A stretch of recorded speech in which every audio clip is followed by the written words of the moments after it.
железобетонная конструкция в основании весом 12 тонн. Кстати, такая огромная монументальная композиция. Также здесь ширина 15 метров, скульптура высота 8 метров. Да, понятно, что вытянута в длину, занимает часть вот этой вот композиции куба, который поверх здания, такого модернистского здания. Ну, в принципе, для архитектуры 60-х, 70-х характерна такая стилистика, очень строгие прямые формы, использование железобетона в конструкции, что давало свободу в творчестве. Часто использовали какие-то необычные объемы, ну и применяли металлические элементы, в том числе вот скульптуры или мозаику, например, на Дворце пионеров у нас, или в Ледовом дворце, который вот-вот на днях могут снести у нас. Яркая мозаика, абстрактная, под угрозой разрушения сейчас в Ижевске находится. Ну и Мельпомена, да, сама композиция, что она изображает, это фигура с музой театра, собственно, Мельпомена.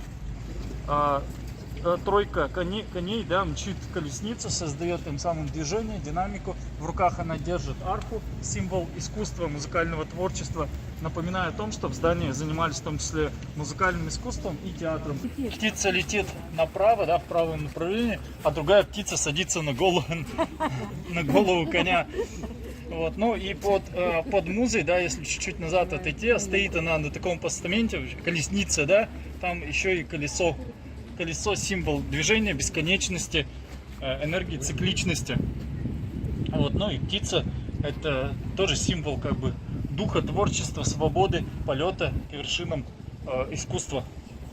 Лица такое очень строгое даже, суровое, да, во многом. Можно разглядеть. Вот, но это как бы такое божество здесь вообще-то. Это не просто какая-то женщина, рядовая работница.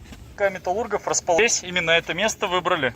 Казалось бы, металлурги, рабочие, проживали в основном в городке металлургов. Вот, почему, собственно, такое название. А сам завод, предприятие Ижсталь находится в Зарике, да, на улице Новоожимова. И весь этот огромный квадрат в западной и юго-западной части Ижевска, который располагается, промзона, да, такое даже название характерное. И рабочие, получается, добирались и добираются из одного конца города в другой.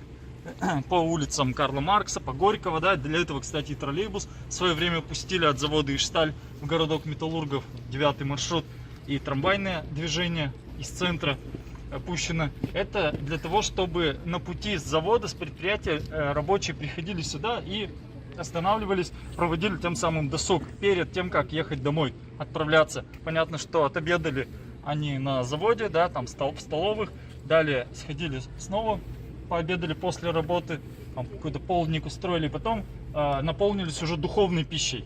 Здесь, собственно, как раз и здание для этого и служило. Ну, а Ижсталь — это одно из городообразующих предприятий. Собственно, понятно было, кто в городе хозяин был в советский период. То есть это часто подчеркивает, где какие здания присутствуют и какое название они носят. То предприятие или та отрасль, она была доминирующей в том или ином городе, местоположении. Поэтому названия давались по ключевым предприятиям, по заводам.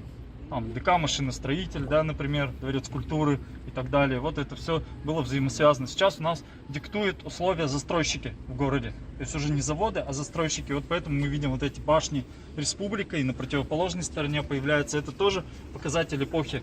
То есть вот при капитализме уже другие условия существования. Ну и торговля, да, важно было подчеркнуть. Поэтому центральный универмаг, он тоже в этот же период возник, в 70-е годы.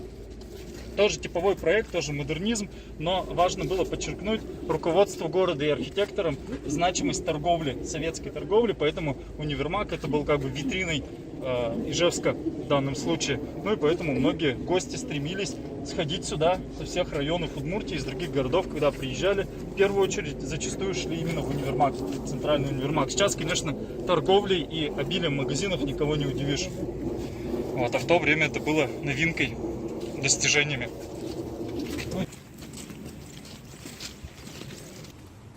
Итак, знаменитые дома-свечки на центральной площади во многом один из символов Ижевска тоже, да, архитектурного ландшафта 70-х, 80-х годов.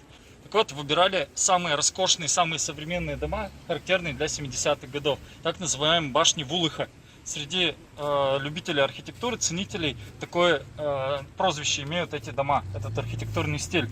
Это считаются самые роскошные дома брежневской эпохи, самые элитные, можно сказать, среди типового жилья, массового типового жилья. И часто в таких домах жили представители элиты, партийные работники, видные деятели предприятий, производств. Ну, конечно, и рабочих, и служащих тоже селили в этих домах. Это было и в Москве, и в Ленинграде, и в Перми, везде, где строились подобные дома. Проект был предназначен для городов свыше 500 тысяч населения, а к 70-м численность населения Ижевска уже подходила к этой отметке. К началу 70-х за счет роста автозавода, других предприятий города.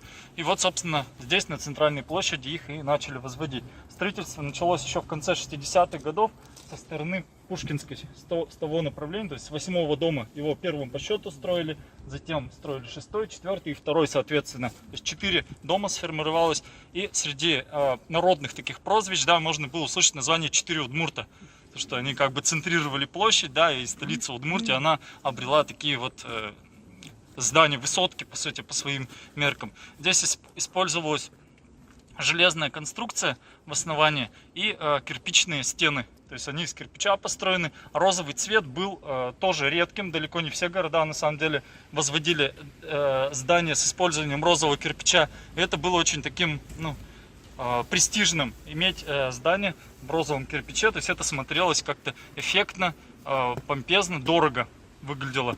Ну вот так, собственно, на главной площади города возникли 4 дома, все по адресу улицы Наговицына.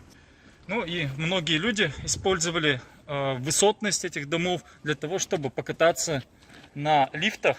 Это было тоже такой изюминкой, аттракционом своего рода, когда приезжие посещали Ижевск, да и надо сказать, сами ижевцы часто приходили сюда, заходили в подъезд и поднимались, чтобы посмотреть виды. То есть это было таким вот аттракционом. Приехать на площадь, чтобы посмотреть, покататься на лифте. Лифты были тоже очень современные, стильные. До сих пор, кстати, используются. То есть качество оправдано временем, что называется, да. В этом стиле, постмодернистском точнее, занял такой пятачок, квартал. Ну, это пример такой точечной застройки. Сам по себе дом, конечно, интересный, необычный по архитектуре. Особенно вот этот круглый элемент, напоминающий башенку. Там смотровая площадка вообще-то была задумана. Я даже поднимался туда однажды. Сам видел, очень необычный вид оттуда панорамный открывается. А сейчас там место смотровой что? Сейчас там какое-то офисное помещение, но для обычных людей, конечно, оно недоступно. Я поднимался, потому что у меня знакомый Дима Солодянкин, известный блогер, да, фотограф, он работал в управляющей компании, обслуживающей этот дом, поэтому он меня туда пустил. Вот, а так, конечно, в одной из экскурсий мы туда поднимались. Не заметил. Да, была небольшая экскурсия, человек 10-15 нас было на экскурсии, мы поднялись на балкон и посмотрели вид сверху, вот с домов свечек. Тоже очень интересно. Дело, когда человек приезжал на центральную площадь, сходить к монументу, это среди подростков, сходить к монументу, понюхать асфальт, потому что, говорят, он пах печеньками, сходить, полюбоваться витринами и отделами в центральном универмаге, посмотреть, что там продают, и покататься на лифте. Вот это основной аттракцион, который был. Подъезды ведь не закрывались, консьержек не было, да? Да. Мы даже с ногами в 80-х туда забирались и ногами болтали. Да, бывали, конечно, и трагические случаи, когда люди падали, потому что пьяных немало приходило. Как только какие-то мероприятия на центральной площади, люди старались ходить сюда. Сейчас, конечно, здесь везде. Дополняют после демонстрации туда все. Да, консьержи. И не только в туалет. Служащие, да, преподаватели. И Владыкин является основателем кафедры этнологии и этнографии при нашем университете. А школа Владыкина известна по всему миру. То есть уже 3-е поколение ученых, которые занимаются этнографией, именно являются научными наследниками Владимира Емельяновича Владыкина. Кроме того, он является еще и поэтом, пишет стихи, авторские произведения, известные тоже во всем мире. Был переводчиком, ездил во многие страны мира в советский период, когда вообще город был закрыт, и он был таким человеком довольно активным, известным уже тогда в мире. Побывал и в Индии, и в Афганистане, и в Африке, и в Японии, и в США. Ну и является полиглотом, знаток многих языков. Мне тоже довелось учиться у Владыкина, конечно, мне прям очень повезло в этом смысле. И личность очень уважаемая и авторитетная. Он также является одним из основоположников научного изучения удмуртской картины мира, мифологической религиозной картины мира. Владыкин 70-е, 80-е годы, в 90-е, ну и, собственно, до 2000-х годов, пока здоровье позволяло, он продолжал ездить, и его приглашали выступать с лекциями в разные страны мира. Удмуртский язык, вы знаете, популярен и известен во многих странах мира, от Японии до Германии, преподают в разных, ну, факультативных, конечно же, финно-угорских странах, в Эстонии, в Финляндии. В Удмуртии пока, может, не так он популярен, но я думаю, что вопрос будущего. Сейчас сколько ему лет? 12 языков владеет. Чем про гостиницу вспомним, немножко отступление, чуть-чуть вспомним. В 50-е годы, когда разрабатывался еще такой сталинский план реконструкции и строительства центральной площади, здесь планировалось строительство такого компактного ансамбля домов пятиэтажных. Ну, понятно, что в стилистике позднего классицизма это все должно было быть с лепниной, с башенками, с декором украшено, но от этого плана отошли. А на месте центральной площади хотели установить памятник Сталину, ну и Ленину там должен был стоять. Вот. А среди объектов, которые еще до реконструкции здесь были, в свое время, еще в 20-е годы прошлого века, 100 лет назад, здесь была какое-то время синагога. Вот такой интересный факт. Синагога еврейская в Ижевске существовала с середины 19 века. Ну вот одно из зданий было как раз здесь, помещений для синагоги. Ну, синагога была в обычном деревянном доме, мало чем примечательно, но тем не менее сам факт такой был. А еще среди выдающихся знаменитостей, которые связаны с этим местом, это была будущая певица, тогда она еще только школьница, Маргарита Суворова. Имя известно людям старшего поколения, известная эстрадная исполнительница с потрясающим голосом, которая сама писала песни, в том числе училась. Она здесь неподалеку занималась в детском клубе, который был на месте центральной площади. Здесь как раз располагался детский клуб, а дом стоял вот здесь, на месте пятиэтажного дома. Ну, чуть-чуть ниже. Двухэтажный дом деревянный располагался, где жила семья, мама и братик и сестра Маргариты Суворовой. Какая самая знаменитая? Вот, в том числе среди репертуара Маргариты Суворовой была песня «Солнечный круг». Вот, и фрагмент этой песни присутствует на здании гостиницы. Причем, кстати, «Солнечный круг» она еще и на удмуртском исполняла. А вообще удмуртскую песню на всесоюзный уровень тогда подняла, в 60-х годах. Вот строчка, да, пусть всегда будет солнце кирпичом выложить под крышей, да, белым кирпичом на красном фоне, надпись «Пусть всегда будет солнце». И справа на корпусе 1967 дата. Здание гостиницы — это типовой проект, Овечкин архитектор. Таких зданий тоже несколько, даже десятков объектов по всему Советскому Союзу было. Строили в два этапа. Сначала корпус со стороны улицы Наговицына, который к нам ближе, и затем со стороны Пушкинской возводили. Понятно, что гостиница это было местом средоточия приезжих гостей города. Многие видные деятели, да, артисты, музыканты, исполнители, а также ученые, инженеры, преподаватели, которые по разным поводам приезжали в Ижевск, в основном в командировку и с гастролями, бывали здесь, останавливались, поэтому здесь десятки, сотни имен связаны с этим зданием.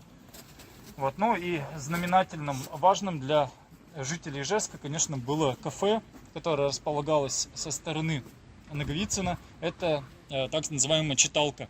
Бар, который был популярен у всех студентов, особенно медицинского и педагогического университетов, институтов, и ходили после пар, после занятий сюда в читалку.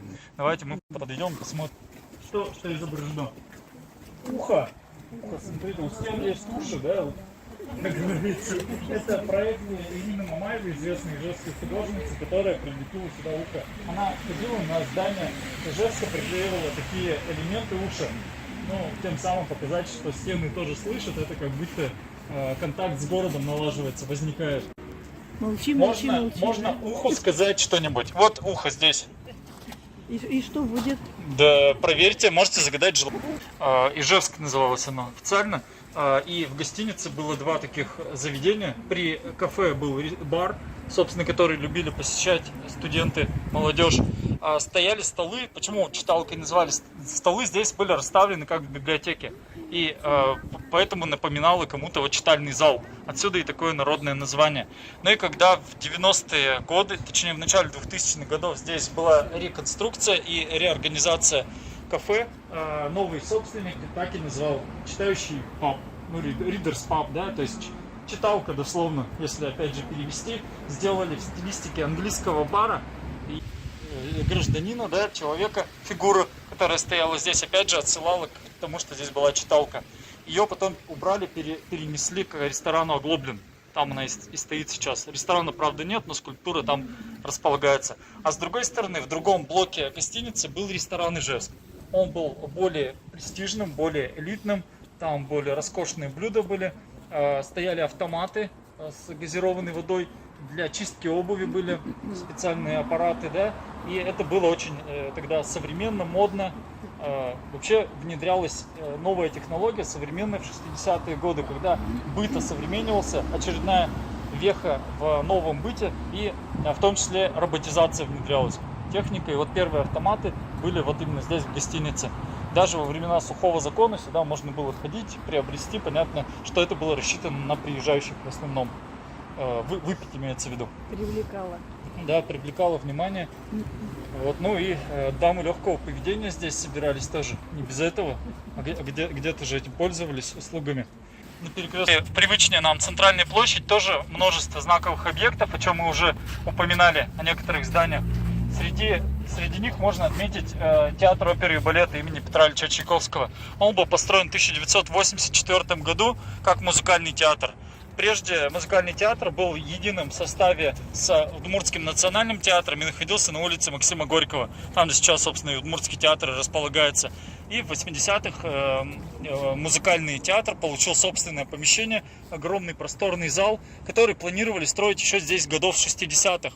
Еще в 1961 году, когда площадь только-только еще начали строить, в журналах и в газетах, и в книгах писали о том, что здесь будет построен театр. Но строительство затянулось на 20 с лишним лет. И вот эта иллюстрация. И театр хотели строить вот именно на этом месте, где мы с вами сейчас стоим. То есть прямо в центре площади. Посреди центральной площади его хотели возводить. Но, к счастью, от этого проекта отказались. И Василий Петрович Орлов, наш выдающийся архитектор, убедил власти и других коллег, что театр нужно строить в стороне, чтобы центральную площадь делать открытой. Вот эта панорама, сейчас мы, конечно, не видим, но если чуть дальше пройдем, панорама пруда еще немножко открывается. Это как раз заслуга Василия Петровича Орлова и его коллег, архитекторов 80-х, 70-х, 80-х годов. Еще можно обратить внимание на скульптурные композиции. Вообще архитектор здания Сергей Клейменов, это московский зодчий. Но применяли еще и, опять же, металл. Смотрите, в сочетании с бетоном, железобетоном, 11 скульптурных композиций, символизирующих музыкальные направления. Там есть как оперная, классическая музыка, так и джазовая, народная музыка, эстрадная. То есть каждый инструмент, он символизирует то или иное направление и набор, группу инструментов. Ну и музыкальный ключ с краю здесь установлен. Автор скульптур, московский художник, скульптор Юрий Александров. Вот, выполняли их в Москве, устанавливали здесь уже. Высота, кстати, каждой скульптуры 3 метра. Вот, того, что там сверху установлено. Тоже яркий образец советского модернизма. Это как будто такой корабль, стремящийся вперед. Динамичное очень произведение архитектуры. Еще одно знаковое здание, которое было здесь и не дошло до нас уже, это водонапорная башня. Как раз на том месте, где сейчас экран стоит большой, ну или чуть-чуть напротив него, была когда-то водонапорная башня. Вот так она выглядела. Ее построили еще в 1938 году, перед Великой Отечественной войной. И нужна она была для доставки воды в соседнее здание, сооружения, которые располагались в корпусах ложевого сушила. Это арсенал будущий, это не будущий, а прошлый. Значит, это другие здания, больница, которая была здесь напротив. Ну, в общем, водонапорная башня — это такой важный стратегический объект. Она простояла до 60-х годов, как раз когда начали строить центральную площадь, и архитекторы ее хотели вписать сюда, в ансамбль площади, как раз на том предыдущем рисунке. Ну, в интернете потом посмотрите, в нашей группе, кто желает. Там есть такой макет, что башня, она используется как ресторан. Там хотели сделать крышу дополнительную, вращающуюся крышу, и тогда бы гости ресторана поднимались туда наверх, крыша бы вращалась, ну медленно так вращалась, и они могли бы обедать, созерцая панорамный вид на центральную площадь. Очень удачный проект мог бы быть и вписаться сюда, но решение было уже за чиновниками. Власти Удмуртии тогда, сидя напротив, да, собственно, в доме правительства, приняли решение, что башню нужно сносить. Ее разобрали, хотя она была интересным образцом стиля конструктивизм. К счастью, удалось сохранить другую ценную водонапорную башню, благо она не бросалась в глаза чиновникам. Это водонапорная башня на улице Бородина в стиле неоготика. Ну, к тому же она еще и дореволюционная. Здесь хоть и советская, но тоже не менее ценная была. Вот, так что такие знаковые объекты. Ну и последнее, да, о чем скажу, дом правительства, да, он тоже вписался в ансамбль эспланады и стал как бы его лицом. То есть человек, идя от пруда, от набережной пруда вверх, поднимается в гору. Это протяженность бульвара более 800 метров, почти километр, представляете, да? Он видит здание, которое в центре располагается. С него и началась застройка площади в начале 60-х годов. То есть это один из первых объектов, который здесь появился. Еще что располагалось на этом участке, это ложевые сушила. Дело в том, что до середины 50-х годов центральная улица города, Пушкинская, была не сквозной. То есть проехать по ней дальше было практически невозможно, ну, на этом участке. Потому что здесь стояли промышленные объекты, здания, которые относились к ложевому производству Ижевского оружейного завода, заводу Ижмаш. Здесь были такие склады деревянные, где хранили приклады, будущие приклады, ложи, да, так называемые, и сушили. Поэтому и назывались корпуса ложевых сушил. Такое понятие было. И одно из названий улицы Наговицына, по которой мы сейчас с вами продолжим наш путь, называлось Ложевой переулок. Ложевой. Встречи в речи горожан, это неофициальное название, встречалось вот это название. Ну а сам ложевой цех, он напротив, по соседству, это Арсенал. О нем мы сейчас отдельно поговорим.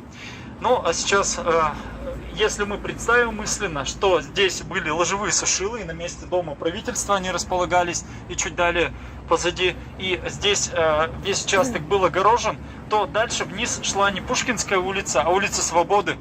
То есть фактически на север ее продолжением до середины 50-х годов была улица Свободы, пока Пушкинскую не пробили насквозь. Когда Пушкинская продлили дальше в 60-е годы, и уже знакомые нам дома, вот эти хрущевки появились здесь, она стала единой Пушкинской улицей, а Свобода исчезла на этом отрезке на север. Остался небольшой участок улицы Свободы в южной стороне. Там у нас будет отдельная экскурсия по улице Свободы. Сейчас мы с вами пройдем дальше. Перешли с вами Пушкинскую, да, сделали такой вот большой обход значительный и подошли к дому уже 60-х годов. Пушкинская улица, напомню, продолжила застраиваться в 60-е годы, хотя тот южный участок, знакомый нам, да, с классической архитектурой, с лепниной, он появился еще в 50-х. Отдельные дома еще даже до войны там были построены, правда, в таком конструктивистском стиле. Здесь отказались от лепнины, от декора в ходе так называемой борьбы с излишествами, да, это известное постановление Никиты Сергеевича Хрущева, и стали строить довольно скромно, просто многие годы, 60-е, да, дома никак не оформляли практически. Единственное, делали какие-то декоративные элементы, решетки, ограждения, и цветом могли покрасить цветными элементами, какие-то могли нарисовать или выложить кирпичом фрагменты. Ну вот в этом магазине, в этом доме, точнее, на углу, на первом этаже располагался знаковый магазин искусства. Многие его, конечно, помнят, он проработал до начала нулевых, многие десятилетия, и был одним из знаковых книжных магазинов на Пушкинской улице. Искусство было между главным магазином гуманитарной литературы, это политическая книга или мысль впоследствии, С другой стороны, севернее техническая книга располагался магазин. Здесь художественная литература. В основном была нотные грамоты, буклеты, альбомы. И знаменитые буклеты, альбомы Ижевск тоже можно было приобрести именно здесь. Кстати, краеведческую литературу тоже здесь продавали. В фойе стояли столики, где читатели могли прийти и познакомиться с книгами, с ассортиментом, которые были здесь внутри. Вот. Ну а сейчас мы увидим небольшой элемент, который сохранился от книжного магазина, который здесь располагался. Зайдем со двора. Конечно, улица выглядит проще. Кстати, здесь тоже когда-то была улица Волочаевская. Она шла параллельно Пушкинской. Естественно, ее уже нет на карте города. А за больницей, чуть ниже, спускалась еще параллельно улица между Коммунаров и вот этой Волочаевской. Была улица Щорса. Небольшой участок улицы Щорса, это там, где 22-я школа имени Пушкина, да? Она вот как раз здесь была, эта улица, до сюда доходила. Ну и, в общем-то, вот он элемент, да, я имею в виду решетку, которая здесь сохранилась на окне. Можно чуть-чуть подойти поближе, с той стороны, обратить внимание. Нотные ключи и музыкальный ключ, точнее, и открывающаяся книга. И все это на фоне солнца, солнечных лучей, которые поднимаются кверху. Рядом с нами ближайший корпус, соседний и дальний в северо-восточной части. Три здания появились здесь с 1927 по 1929 годы. Это памятник архитектуры кирпичного стиля, так называемого в архитектуре. Дело в том, что в 20-е годы, когда после гражданской войны восстанавливается советская Россия, возводят новые здания. Это не только жилые дома, которые, конечно же, появлялись и нужны были жителям, но и социальные и культурные объекты. Руководила строительством в тот период в Ижевске архитектор Зоя Николаевна Миронова. Она была из семьи генерала, начальника Ижевского завода. Николай Романович Миронов возглавлял Ижевский оружейный завод в 1880-е, начале 90-х годов. Вот ее портрет. Она родилась уже после смерти отца, то есть мама ее была беременной, когда отец умер. И в Чистопольской женской гимназии, город Чистополь, это сейчас Татарстан. Там она выучилась на строителя техника. Более того, она даже возглавила строительную отрасль и стала главным архитектором Чистопольского кантона. Раньше такие кантоны были, да, в Татарской республике. Вот. Ну и затем ее отправили в 20-е годы, в середине 20-х уже в столицу Водской автономной области, в Ижевск, где она возглавила всю строительную отрасль. Женщина-архитектор, вообще главный строитель. В Удмуртии была в тот период. Под ее руководством благоустраивали здания, обновляли водопровод, не просто обновляли его, фактически укладывали водопровод, строили в тот период производственное здание в Можге, в Глазове возводили. Ну и первым ее проектом, именно архитектурным зданием, был цирк на Сенной площади. Коларт, деревянный цирк в стиле конструктивизм, авангард, который стал на несколько лет визитной карточкой города. Потому что цирковые артисты, многие приезжали сюда, в Ижевск. Миронова, Зоя Николаевна Миронова, да. Вот, ну и одним из объектов, который в 27 году она начала строить, это вот ансамбль больницы. В то время областная больница до этого располагалась в корпусах нынешней второй городской больницы. Ну, не во всех, конечно, корпусах старых бывшей земской больницы. И решили, что для нужд столицы, все-таки республика растет, область, город тоже растет, нужно новые здания медицинского назначения. Прежде здесь еще до революции, в конце 19 века, был холерный барак. Все-таки это отдаленная часть города, и здесь домов практически не было. Было несколько производственных зданий, это ложевой цех в частности, но домам здесь ничего не мешало, поэтому здесь холерный барак располагался. Но он сгорел в годы гражданской войны, в период гражданской войны, поэтому пустырь освободили и здесь начали строить здания. Естественно, Зоя Николаевна консультировалась с медиками, с врачами, с тем, как правильно располагать палаты больничные, учитывать размеры окон. Должны быть просторные окна, чтобы солнце максимально туда попадало. Здания строили на возвышенности, чтобы сырости меньше оставалось, чтобы вода вся стекала с возвышенности, с горы фактически, на крутом склоне. Опять же, много деревьев учитывалось, расположение зелени. Сад для больных, для отдыхающих в больнице здесь тоже был предусмотрен. делились по назначению корпуса: терапевтический, хирургический, даже родильное отделение здесь было, располагалось. И практически со всей Удмуртии сюда отправляли больных. То есть это была главная центральная больница на многие десятилетия. Впоследствии республиканская больница, но в наши дни ее преемник уже детская республиканская больница, которая располагается в этих корпусах. Позднее делали уже дополнительный пристрой, да, и вот то здание, которое чуть дальше, это уже поздние пристройки. Вот здесь со двора мы можем увидеть именно тот самый кирпичный стиль. В то время в архитектуре был распространен стиль конструктивизм. Мы помним, да, у нас в Ижевске есть несколько зданий ярких образцов конструктивизма. Это такой авангард, распространенный в тот период. Но чтобы удешевить, старались меньше каких-то изысков и менее строго возводить, строили максимально упрощенно. Тем не менее, даже здесь есть определенные изыски в архитектуре, да, лопатки применяются, применялись карнизы металлические, к сожалению, утрачены. Здесь кованые детали присутствовали.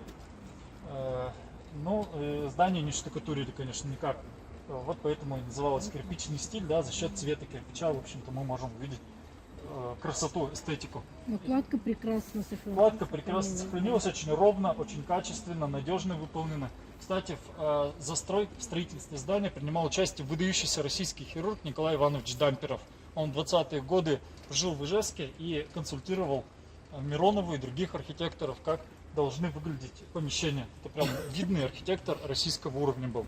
Он здесь, можно сказать, стал основоположником хирургической школы. В одном из зданий в годы Великой Отечественной войны, даже не в одном, в нескольких, располагались госпитали для раненых солдат.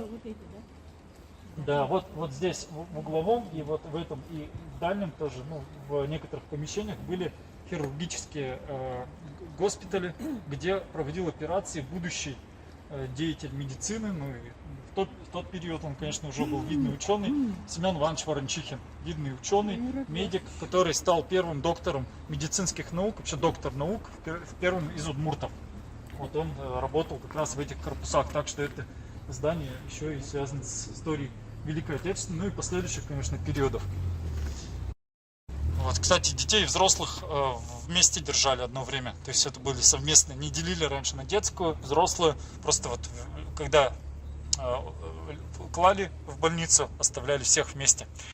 Здание, помещения больницы нужны были канализационные люки и водопроводные, в том числе, коммуникации. Один из самых старейших люков в городе. Там сбоку звезды и надпись.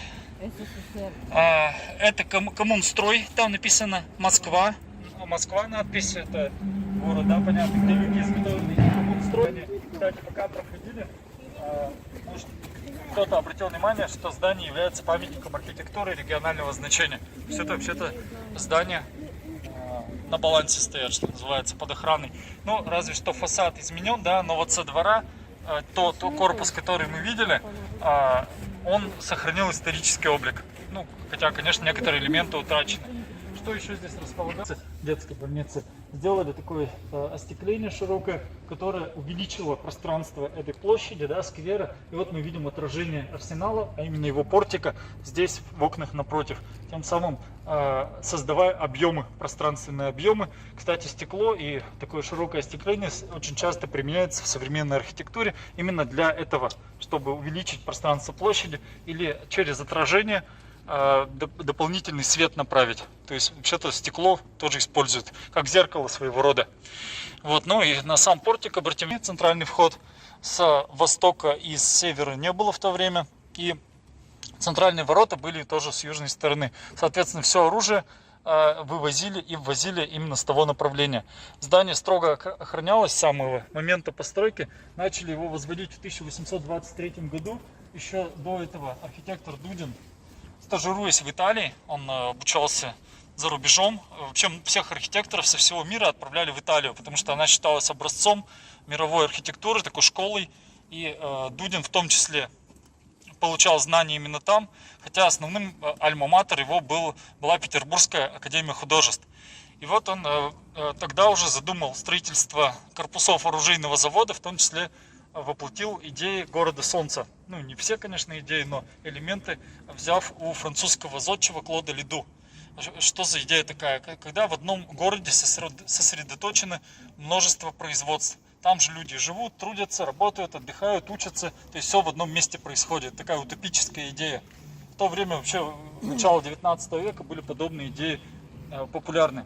И здесь нечто подобное он воссоздал. То есть кроме оружейного склада здесь учебные мастерские находились, школа оружейных мастеров располагалась, склад, ложевой склад по соседству был, да, то есть это тоже часть этого ансамбля. Ну и плюс здесь какие-то подсобные служебные помещения могли быть. Люди, конечно, здесь не жили. Вот появился уже тогда здесь, прорубили вход. Я работал в свое время в музее здесь, в арсенале, научным сотрудником и даже сторожем подрабатывал несколько смен. И вот именно с этой стороны мы смены были. Сидел здесь и один даже сидел, первый день с другом дежурил, второй день один, третью ночь, точнее, не днем, конечно. И было, честно скажу, очень жутко находиться внутри. Слышал шаги внутри, не знаю, кто там ходил. Я думал, может, мне кажется, может, это что-то у меня бзик какой-то в голове. Оказывается, все сторожа, кто работал, они все слышали по ночам шаги, движение станков, что-то, какие-то голоса слышали. У всех по-разному это проявлялось, но какое-то присутствие там ощущалось. Информационная память, да? Да, информационная память, видимо, какие-то следы деятельности человека, они зафиксировались, и сами стены являются как бы носителем той исторической памяти, которая была здесь. Ну, как в виде фантома это могло проявляться. Именно ночью. А в каком году там? Ой, это 2012-2013 год я тогда работал. Архитектурного ансамбля единого, но опять же уже оштукатурено. Но, тем не менее, сами формы, сами стены, они подлинные с 20-х годов. Также продолжение, да, ансамбля Республиканской клинической детской больницы авторства Зои Николаевны Мироновой. И вот часть того сада, сквера, да, который был здесь, ну, с давних времен. Вот эти липы, некоторым из них уже по 80, а то и по 100 лет. Это здание Госсовета Удмуртской Республики 1982 года постройки. Опять же, типовой проект. До этого здесь был ансамбль медицинских зданий. Это продолжение той самой больницы. Корпуса, которые появились чуть позже, уже в 30-е годы, чем кирпичное здание больницы. Это был судебный морг, который располагался на этой территории. То есть сюда свозили умерших трупы. Также это была станция скорой помощи, какое-то время здесь располагалась, и станция переливания крови. Кстати, в открытии станции переливания крови участвовали известные наши врачи мирового уровня Парины. Василий Николаевич Парин и его сыновья принимали участие в открытии станции переливания крови. Они же участвовали и в открытии медицинского института в Ижевске. И вплоть до 70-х годов здесь были вот эти здания. Вот прямо до сюда практически все это располагалось на месте корпуса. Вспоминали местные дети, рассказывали разные истории. Да, территория была тоже огорожена, но проникнуть туда было не проблемой, потому что забор был деревянный. И рассказывали, что там будто бы призраки, трупы вот эти ночью оживают. Вот, и ходили некоторые туда, и таким, знаете, признаком смекалки, смелости было сходить и посмотреть труп ночью. Именно ночью, ну, понятно же, это время страстей, страхов каких-то, да, когда оживают какие-то призраки, что-то выходит на поверхность, и вот поэтому сюда ходили смотреть на трупы, пощекотать свои нервы, и разные страшилки рассказывали про это место. Вспоминали истории, даже когда уже снесли морг, и уже стоял здесь вовсю обком, что будто бы здесь бродят призраки, и в стенах обкома и Госсовета нынешнего до сих пор бродят привидения. Рассказывают, поэтому иногда депутаты боятся ходить на заседания. Вот. Ну, там уж как защищаются, не знаю, но вот один из признаков. Также рассказывали историю, как сторож однажды, это такая байка или реальная история. В общем, как сторож по ошибке съел, ну, не к столу будет сказано, съел пельмень, да, пельмень, а знаете, откуда этот пельмень извлекли? Из трупа. Он по ошибке его съел. В общем, такая вот тоже история произошла. Сторож остался жив. Архитектор Добровицкий, который в Ижевске именно проектировал здание, когда обкома не стало, собственно, КПСС, коммунистической партии не стало, комсомола тоже в нашей стране в 93-м году, в 91-м году, соответственно, сюда въехали органы власти уже Верховный Совет, затем Государственный Совет, ну и это был законодательный орган, фактически верховный все 90-е годы. Пока Удмуртия стала последней среди республик Российской Федерации президентской республикой. Ну и, кстати, последняя потеряла статус, первая, точнее, потеряла статус президента. То есть у нас последняя она стала президентской, и последний же потеряла. Первый. Единственный президент Волков. Да, первый и последний президент Волков у нас, собственно, был. Он тоже когда-то работал вот в этом здании, еще до строительства президентского дворца, который вообще как музей закладывался. Так вот, да, обрати внимание на геральдику, которая считается самой красивой геральдикой в мире, общепризнанной. Но одной из самых красивых, понятно, что это такая спорная тема, да, что считать красивым. Но в России эта геральдическая комиссия подтверждает, она занимает первое место по эстетике и по наполнению. Автор герба и флага Удмуртии Юрий Николаевич Лобанов, заслуженный художник Удмуртской республики. В 27 лет, представляете, какой молодой возраст, он одержал победу на конкурсе в 1994 году по созданию герба и флага Удмуртии. Были разные варианты. Сначала флаг должен был носить горизонтальные линии, иметь горизонтальные линии, цвета те же самые, черный, белый и красный. Но затем предложили все-таки на вертикальных линиях остановиться. Восьмиконечная звезда Толыжо, это светило, это обережный знак, который встречается в украшениях, на вышивке, на ткачестве. Но все его знают, конечно, да, удмуртская звезда у нас говорят. Хотя на самом деле семантика удмуртская, геральдика, она не только ей ограничивается. Очень богатая семантика, одна из самых проработанных в мире. В ткачестве и вышивке, по крайней мере. Возьмите разные книги, почитайте литературу, на эту тему очень много. Кому интересно, семантика, символика удмуртская. Ну и, конечно же, герб наш. Это птица-лебедь, женщина, да, именно женщина-лебедь. Хотя вообще миф про лебедя — это про Донды Батыра. Есть еще одна история, которого будто бы побеждает его сын, но Донды, будучи таким полубогом, он оказывается бессмертным, и он получает воплощение в образе лебедя, поднимается к небесам, туда, к богу Инмару, к высшему богу. На самом деле лебедь — это еще и шаман. Это та птица, которая поднимается в верхние миры, одновременно обитает на земле и может спускаться вниз. Все водоплавающие птицы, в общем-то, они у финно-угорских народов считаются сакральными. Утка, гусь, лебедь. Вот, для удмуртов это тоже. На лебедя вообще нельзя было охотиться ни в коем случае. Человек мог либо умереть, либо его род быть наказан за убийство лебедя. Да, но и, в общем-то, белый цвет тоже означает духовную чистоту. Красный цвет — это цвет жизни человека, средний мир.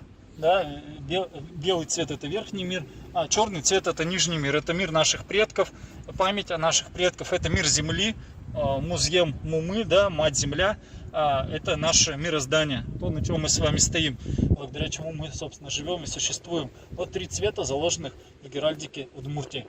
Альберт Алексеевич Разин, видный ученый, кандидат философских наук, преподаватель Удмуртского государственного университета, один из видных деятелей Удмуртского национального движения. Еще с 90-х годов он презентовал многие проекты, которые до сих пор мы пользуемся. Вот праздник Гербер, например, да, мы отмечаем, для нас он стал настолько привычным, а ведь кто это ввел? Это Альберт Алексеевич Разин. Удмурт-Кинеш, организация, которая должна защищать, по крайней мере, права удмуртов, языковые, национальные интересы. Это тоже Разин создавал, Альберт Алексеевич. Но постепенно его отодвинули на второй, даже на третий план. С мнением таких выдающихся людей, конечно, уже не принято было читаться, потому что к власти пришли бюрократы, чиновники. И Альберт Алексеевич продолжал заниматься отстаиванием интересов удмуртского народа и удмуртского языка. Ну и, как мы знаем, на уровне ООН удмуртский язык находится на грани исчезновения. Эту проблему поднимает сейчас на мировом уровне вся общественность международная. Не только удмуртский язык, и другие языки мира, конечно, под угрозой исчезновения. То есть 1-2 поколения. Вот сейчас уже в деревнях дети не разговаривают на удмуртском. В этот день было заседание Госсовета, и депутаты приехали сюда. А Альберт Алексеевич, 80 лет ему было, кстати, он раздавал листовки людям, стоял о той проблеме, которая важна очень. О том, чтобы удмуртский язык сохранить и преподавать его в школах. То есть это не радикальная идея, это не экстремистская идея, это просто идея преподавать удмуртский язык в школе. Он в руках держал плакат: «Если мой язык исчезнет, то я готов сегодня умереть». Эта фраза Расулу Гамзатову принадлежит. И, в общем-то, он ушел. В какой-то момент здесь стояли его друзья, фотографы. Вот, но это не то, чтобы его фотографировать, просто саму акцию, да, заснять. И в этот момент он вернулся, уже облил себя бензином и поджег. Вот прямо на этом месте как раз это действие произошло. Очень долго. Вот здесь было пятно. Вот здесь вот как раз было пятно, да, след оставался от огня, от пламени. То есть он горел. Его, конечно, госпитализировали. И в этот же день он скончался уже в больнице окончательно. Его пытались тушить. Мой друг присутствовал при этом событии. Он взял огнетушитель из соседней машины. Огнетушитель не работал. Побежали в госсовет, он тоже не работал, огнетушитель. То есть не могли потушить. В итоге пришлось где-то еще искать огнетушитель, чтобы затушить. Но уже было поздно спасти человека.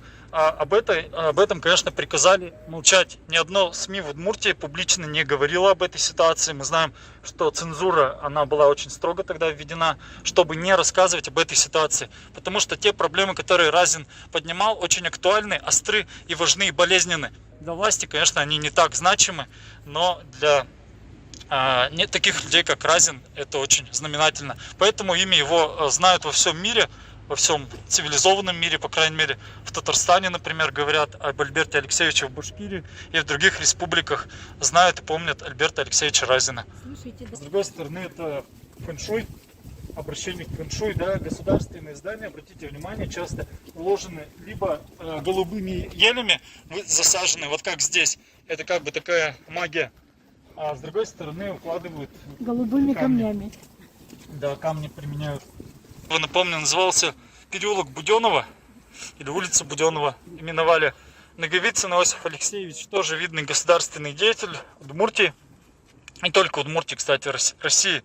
Начал свою политическую деятельность еще до революции, собственно, с участием в революционном движении, вступил в тогда еще не коммунистическое, социалистическое движение, социал-демократическое, начинал с революционных кружков в Вятке, сам происходил из удмуртов Глазовского уезда и был в эмиграции, в политической эмиграции, за рубежом находился, жил в Швейцарии, в Лондоне. И общался с Лениным, с другими видными деятелями революционного движения. Ну и когда началась революция, гражданская война, он, как и все политические мигранты, вернулся в Россию и принимал участие в уже становлении национального движения. В том числе в 1918 году и в 1919 году наряду с Тракаем Борисовым и с другими деятелями движения он возглавил национальный отдел удмуртской.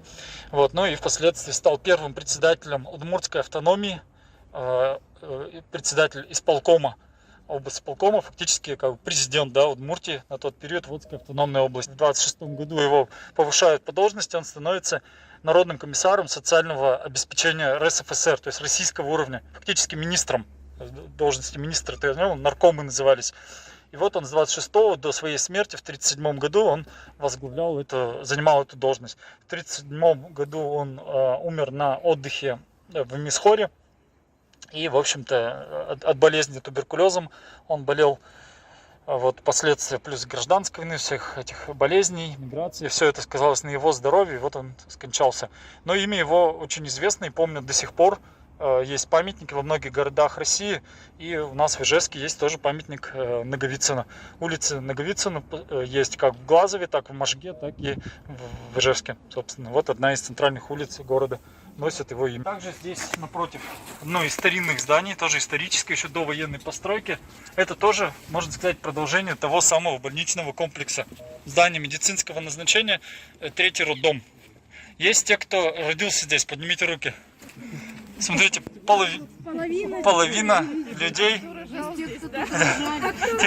те, кто рожали, да, мужчины почему-то руки не поднимают.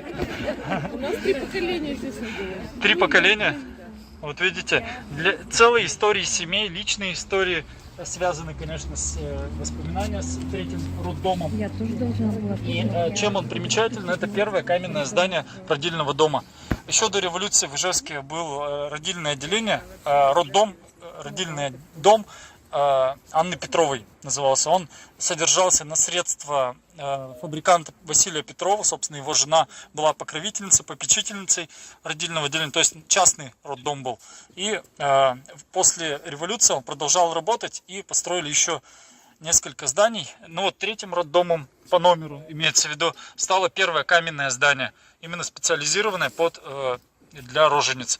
На окраине 1938-39 годы постройки, то есть перед Великой Отечественной войной. Естественно, и в годы войны, и после он продолжал работать до своего закрытия в 2020 году. Здесь сейчас другие медицинские заведения, не знаю, они в каком качестве работают и работают ли вообще, но это такой в архитектурном плане переходный стиль от конструктивизма к классицизму. Тогда уже появляются вот эти элементы декора, лепнина, штукатурка. Фасад с другой стороны находится. Центральный вход с обратной стороны, со стороны верхнего узенького переулка. Направление тибетского буддизма Дзогчен, в том числе он вот здесь и представлен. Ринпоче, это духовный учитель, благословил на создание вот этой стеллы, или ступы, да, я уже буду и так называть, стеллы наших представителей из Ижевска. И вот на одной из встреч как раз он пожелал, чтобы в Ижевске появилось такое место. Почему так? Еще в 99 году к нему обращались с проблемой один из представителей общины, Андрей Кочуров, что Ижевск и Удмуртия занимают одно из первых мест по суициду. Плюс высокий уровень наркомании, убийств, самоубийств. Это все влияло на общую картину. И почему-то такая вот история, да, не очень приятная для республики, как-то ее нужно было исправить. И для этого могла бы помочь появление такого духовного элемента, объекта. А ступы, они как бы создают некий информационное поле, пространство для благополучия и намерения. Можно формировать определенное позитивное намерение в этом месте. Вот. В основании были заложены элементы, связанные со смертью. Это ножи, которыми убивали людей, это шприцы, которыми кололись, проводили субботники, собирали шприцы по городу, ну и разные предметы. Затем это все закатались, поверх этого духовные книги с молитвами, даже диски положили туда, лазерные диски. Это духовные знания, которые одолевают насилие, смерть, побеждают агрессию, гнев, негатив. И это лежит сверху. Дальше идут уже каменные изваяния. Вот здесь 3 ступени, да, это 3 пути духовной лестницы. Так.